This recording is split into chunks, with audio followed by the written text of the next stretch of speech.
6 degrees of worship means simply that we use every element. Everybody learns differently. Some are visual learners, some have to listen, some have to write it down. And so we use every element in worship, whether it is dance, whether it is music, whether it is visual art, to connect with people. Understand that people learn differently. But at the same time, it is impossible for a person, one individual, several individuals, to completely contain the mystery of God.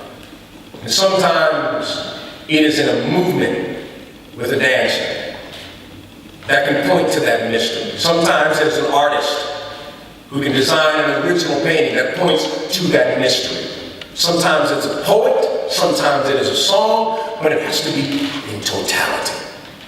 That's what happens in the gospel. We reclaim the arts once again. And you have a generation now that is so deeply committed to music and to art. There's one particular pastor in Houston, Texas, by the name of Chris Say, who's taken this idea to a whole other level. And what they do is it's about a congregation of about 800 people, many of them artists. On Tuesday or Monday, I believe, they put out the scripture for the week and what the sermon will be on Sunday.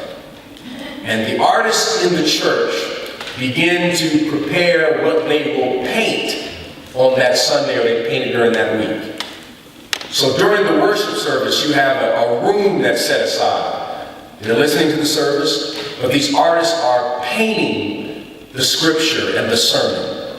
And at the end of service, then they reveal what has been painted. And they have a silent auction, and that money goes directly to one of the homeless programs in Houston, Texas. And artists from all around the area come because they say, this is what we have been missing. I've been painting by myself. I want to be in a community of people who understand something bigger than themselves.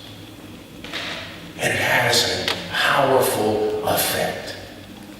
We've done the same thing with music and with dance, of creating those things that are original, that people have never seen before, so they can connect with the gospel in a completely different way. And we now have a generation of people who've never set foot in a church coming to church because they can bring their gifts to church. They don't have to do an application, they don't have to go before a committee, they don't have to sit down with a group of people and they just quiz them on, do you know this, do you know that? No, we are inviting them into a community where they are deeply loved. And the main reason that they come says, because I can connect with God and connect with other people.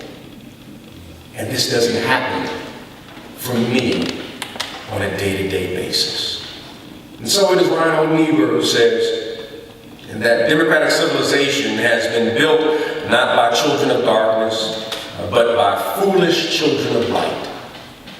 And that we have designed our communities not understanding the pull or understanding the culture.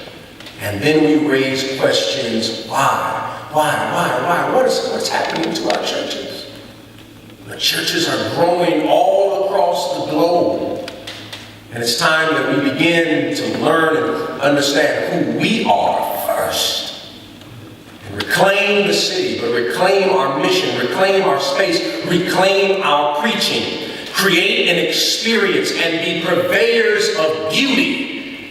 And recognize that the power of love is able to change lives. This is what happens when we make a decision to reclaim.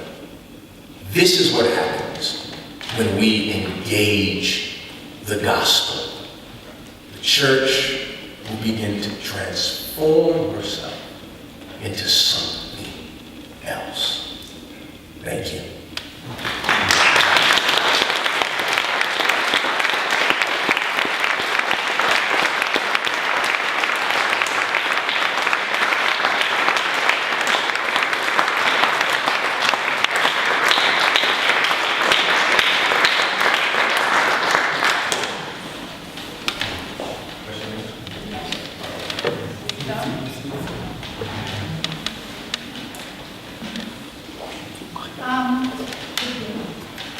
Yes.